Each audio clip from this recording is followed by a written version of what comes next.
ہمارے نبیوں کی گواہوں کو بھی، ان کی گواہیوں کو بھی کمال عطا کیا گواہی مصطفیٰ کے ذریعے،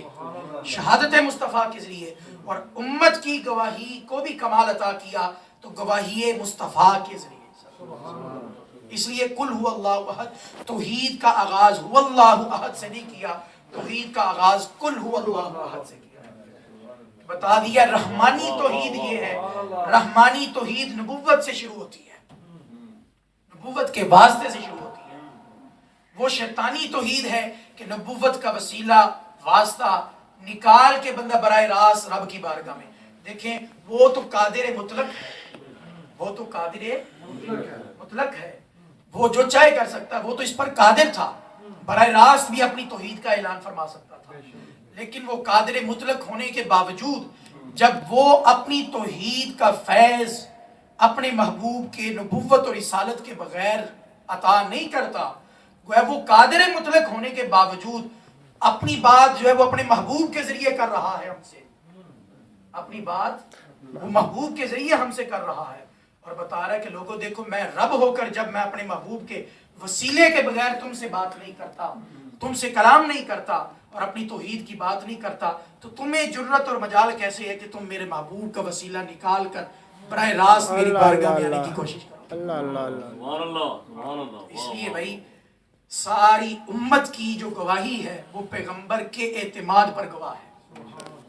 ہماری گواہی ڈائریکٹ نہیں انڈائریکٹ ہے، اور نبی آخر الزمان احمد مجتبی جناب حضرت محمد مصطفیٰ صلی اللہ علیہ وسلم کی گواہی وہ ڈائریکٹ ہے،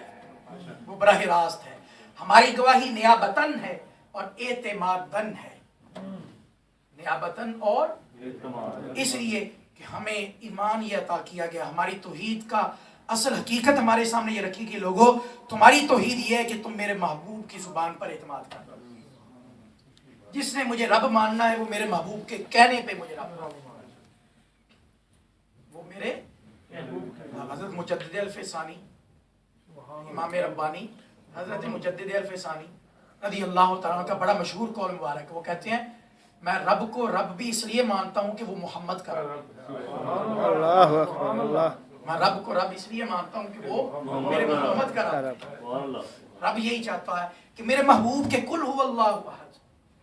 میرے اے محبوب تو کہہ دے، تو اپنی زبان نبوت سے، زبان رسالت سے، زبان محبوبیت سے اعلان کر دے کہ وہ اللہ ایک ہے، وہ اللہ اے محبوب جس نے میں اسی کی توحید قبول کروں گا جو تیرے کہنے پہ میری توحید مانے گا، میں اسی کا ایک ماننا قبول کروں گا جو تیرے کہنے پہ مجھے ایک مانے گا، جو تیرے کہنے پہ مجھے ایک مانے گا۔ تو گویا رب یہ چاہتا ہے کہ تم لوگ میرے محبوب کی زبان پر اعتماد کرو۔ اب یہاں پر ایک حدیث پاک میں پور کرتا ہوں، حضرت حضور کے ایک صحابی تھے حضرت عبداللہ ابن عمر ابن عاص، ان کا معمول یہ تھا کہ حضور سے بڑا پیار، جو حضور فرماتے لکھ لیتے فوراً، اتنی چاہت، اتنی حضور کی گفتگو سے اتنی محبت، اتنا پیار کہ حضور جو الفاظ ارشاد فرماتے یہ لکھ لیا کرتے، یہ ان کا معمول تھا۔ تو قریش کے کچھ لوگوں نے کہا کہ یہ تم کیا کرتے ہو، انہ بشر یتکلم فی الغضب والرضا، یہ تو بشر ہے، کبھی غصے میں ہوتے ہیں، کبھی خوشی میں ہوتے ہیں،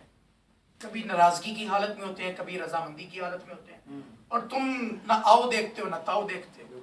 نہ غصہ دیکھتے ہو نہ رضا دیکھتے ہو، جو جب وہ کلام کرتے تم لکھ لیتے ہو۔ گویا ان کا مقصد یہ تھا کہ یہ بشر ہیں، تو بشر کا یہ خاصہ ہے کہ جب اسے غصہ آتا ہے تو غصہ جب آتا ہے تو وہ عقل کو ختم کر دیتا ہے، اس وقت انسان کو نہیں پتہ چلتا وہ کیا کہہ رہا ہے، وہ صحیح کہہ رہا ہے یا غلط کہہ رہا ہے، ٹھیک ہے؟ تو غصے کے وقت انسان کی عقل پہ پردہ پڑ جاتا ہے، وہ صحیح غلط کو بھول جاتا ہے، پھر اس کے منہ سے جو نکلتا ہے وہ بول دیتا ہے۔ تو گویا انہوں نے کہا یہ تو بشر ہے، تو یتکلم فی الغضب والرضا، یہ تو غضب میں بھی بات کرتے ہیں، بعض اوقات غصے کی حالت میں ہوتے ہیں، بعض اوقات رضا کی حالت میں ہوتے ہیں، اور تم ہر حال میں بات لکھ لیتے ہو، ہر حال میں بات لکھ لیتے ہو۔ وہ پریشان ہو گئے، لکھنا چھوڑ دیا، پریشانی کے عالم میں حضور کی بارگاہ میں حاضر ہوئے، عرض کرنے لگے یا رسول اللہ اس طرح فنحتنی قریش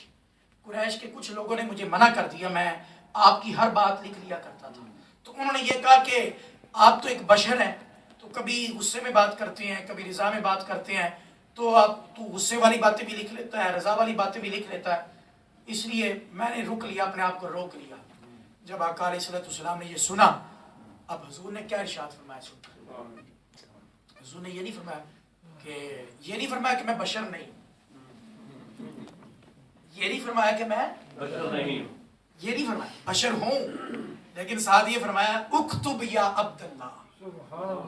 فوالذی نفسی بیدہ ما یخرج منہ الا حق ما اشار الی فمہ۔ آپ نے فرمایا بشر ہوں، لیکن ایسا بشر ہوں کہ اے عبداللہ تو لکھا کر مجھے اب اس ذات کی قسم جس کے قبضہ قدرت میں میری جان ہے کہ میرے منہ سے حق کے سوا کچھ نہیں نکلتا، اللہ اکبر، غضب میں ہوں یا رضا کی حالت میں۔ وہ اور بشر ہیں کہ غصے کی حالت میں جن کی عقل پہ پردہ پڑ جاتا ہے، لیکن میں ایسا بشر ہوں کہ میں غصے میں ہوں، رضا کی حالت میں ہوں یا ناراضگی کی حالت میں ہوں، جس حال میں بھی ہوں اس زبان سے حق کے سوا کچھ نہیں نکلتا، اس زبان سے حق کے سوا ما یخرج منہ الا حق۔ اس لیے تو لکھا کر، جب بھی میری زبان سے جو کچھ نکلے تو لکھا کر۔ تو گویا یہی اصل توحید ہے، یہی رب چاہتا ہے کہ میرے محبوب کی زبان پر اعتماد کر۔ اب آئیے ذرا اس سے اگلا جو سٹیپ ہے توحید کو سمجھنے کا،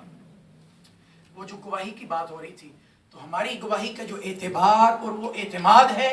وہ نبی آخر الزماں احمد مجتبیٰ جناب حضرت محمد مصطفیٰ صلی اللہ علیہ وسلم، کیونکہ قرآن پاک میں اللہ تعالیٰ نے فرمایا فَكَيْفَ إِذَا جِئْنَا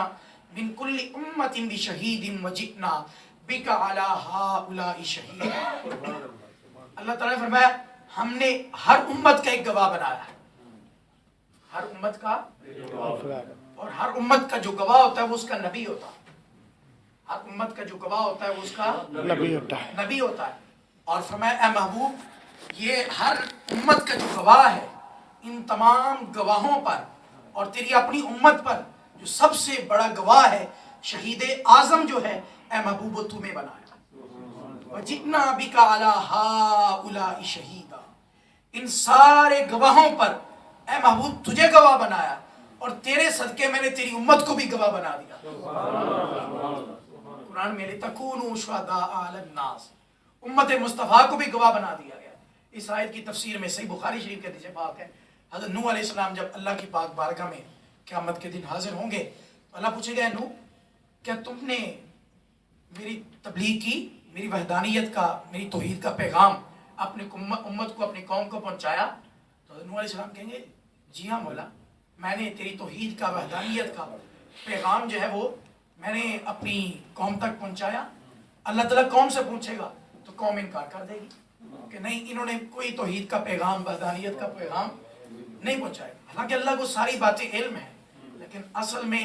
اپنے محبوب کی امت کی شان کو ظاہر کرنا، اپنے محبوب کی شان کو واضح کرنا۔ میں نے شروع میں عرض کیا فقط اتنا سبب ہے انعقاد بزم محشر کا کہ ان کی شان محبوبی دکھائی جائے، ان کی شان محبوبی دکھائی جائے۔ تو اللہ تعالیٰ فرمائے گا اے نوح گواہ پیش کرو، اے نوح گواہ پیش کرو۔ کیا تمہارے پاس گواہی؟ کیا؟ حضرت نوح علیہ السلام امت مصطفیٰ کو گواہ پیش کریں گے، اور حضور کی امت گواہی دے گی کہ مولا حضرت نوح علیہ السلام نے اپنی امت تک جو ہے وہ پیغام پہنچایا توحید کا اور وحدانیت کا۔ اب امت نے گواہی کیسے دی؟ یہ بھی سوال پیدا ہوتا ہے۔ امت نے تو حضرت نوح علیہ السلام کو بھی نہیں دیکھا، قوم کو بھی نہیں دیکھا، اس زمانے کو بھی نہیں پایا، ان حالات کو بھی نہیں دیکھا، تو امت کی گواہی کا اعتبار اور اعتماد بھی ذات مصطفیٰ پر، آقا علیہ السلام کی گواہی پر ہوگا کہ آقا نے فرمایا ہے، ہمارے آقا نے فرمایا کہ حضرت نوح علیہ السلام ارسلنا نوحا الی قومہ، قرآن کے لفظ ہے کہ حضرت نوح علیہ السلام نے اپنی قوم کو تبلیغ کی اور اللہ کی وحدانیت اور اس کی الوہیت کا پیغام پہنچایا۔ تو گویا یہ قل هو اللہ احد توحید، اصل توحید یہ ہے کہ ہماری توحید جڑی ہوئی ہے نبوت اور رسالت کے ساتھ، ہماری توحید جڑی ہوئی ہے نبوت اور رسالت۔ نبوت اور رسالت کے واسطے کے بغیر ہماری توحید تام نہیں ہو سکتی، مکمل نہیں ہو سکتی۔ اس کے بعد توحید کے حوالے سے دو چیزیں میں آج عرض کرنا چاہتا ہوں۔ میں آج زیادہ ڈیٹیل سے آپ سے بات نہیں کر سکوں گا، انشاءاللہ پھر آئندہ درس میں ہم اس پر ڈیٹیل سے بات کریں گے، لیکن مختصراً میں عرض کر دیتا ہوں، سمجھ لیں کہ آئندہ درس کے لیے ایک تمہید آپ کو دے دیتا ہوں کہ آئندہ جو درس ڈیٹیل کے ساتھ ہوگا اس کی ایک جو بیس ہے وہ آپ سماعت فرما لیں۔ قرآن میں دو اصطلاحیں استعمال ہوئی ہیں، ایک من دون اللہ کی اور ایک اولیاء اللہ کی. یہ دونوں الگ الگ چیزیں ہیں، ایک من دون اللہ اور ایک اولیاء اللہ. جو من دون اللہ ہے اس سے مراد مشرکین، بت اور ان کے فالوورز ہیں، اور اولیاء اللہ سے مراد اللہ کے پیارے، اس کے محبوب، اس کے قریبی مقرب بندے. میں دوبارہ دہراتا ہوں، اب توجہ فرمائیے گا. قرآن نے دو طرح کے لفظ استعمال کیے، من دون اللہ اور اولیاء اللہ. من دون اللہ سے کیا مراد ہے؟ بت، وہ جن کو انہوں نے خدا بنایا، مشرکین نے خدا کا درجہ دیا، بت، ٹھیک ہے، وہ من دون اللہ کے زمرے میں آتے ہیں، وہ غیر اللہ ہیں اور من دون اللہ ہیں. اور دوسری طرف اولیاء اللہ ہے. دوسری طرف کیا ہے؟ اولیاء اللہ. اولیاء اللہ جو ہے وہ اللہ کے پیارے ہیں، اس کے محبوب اور اس کے مقرب بندے ہیں. اب خرابی کہاں واقع ہوئی؟ خرابی یہاں واقع ہوئی کہ من دون اللہ کے احکام الگ ہیں اور اولیاء اللہ کے احکام الگ ہیں. من دون اللہ کے بارے میں اللہ تعالیٰ نے جگہ جگہ قرآن میں فرمایا کہ یہ بے بس ہیں، یہ عاجز ہیں، یہ کچھ نہیں کر سکتے، یہ بے بس ہیں، یہ عاجز ہیں، ان کے پاس کوئی تصرف نہیں، ان کے پاس کوئی اختیار نہیں. یہ من دون اللہ کے بارے میں. اور کہا جو ان کو دوست بنائے گا، جو ان کو اپنا بنائے گا، جو ان سے مدد مانگے گا، جو ان کا وسیلہ بنائے گا، ٹھیک ہے، وہ انتہائی ناکام ہے. ان کی مذمت بیان کی گئی. یہ کن کی؟ من دون اللہ کی. اور دوسری طرف جو اولیاء اللہ ہیں ان کو رب نے اپنا پیارا قرار دیا اور انہیں اختیار بھی دیا، تصرف بھی دیا، قدرت بھی دی، علم بھی دیا، حسن بھی دیا، جمال بھی دیا، اختیارات بھی عطا کیا، ٹھیک ہے، تصرف بھی عطا کیا، ٹھیک ہے، یہاں تک تصرف اختیار کیا کہ وہ مردوں کو زندہ بھی کر سکتے ہیں. وہ مٹی کا پرندہ بنا کر، ادھر من دون اللہ کے بارے میں قرآن نے کہا لن یخلقوا ذبابا، جو من دون اللہ ہیں ان کے بارے میں کہا قرآن نے کہ وہ سارے مل کر ایک مکھی بھی نہیں بنا سکتے، وہ سارے مل کر ایک مکھی بھی نہیں بنا سکتے. جو اولیاء اللہ ہیں ان کے بارے میں کہا کہ یہ مٹی کا کوئی پرندہ بنائے اور اللہ کی اذن سے پھونک مارے تو وہ حقیقتاً پرندہ بن جائے، جاندار پرندہ بن جائے. تو دونوں میں فرق ہے، ایک طرف من دون اللہ اور ایک طرف اولیاء اللہ. اب خرابی کہاں واقع ہوئی؟ کچھ لوگوں نے گڑبڑ جو کی وہ یہ کی کہ جو من دون اللہ والی آیات تھی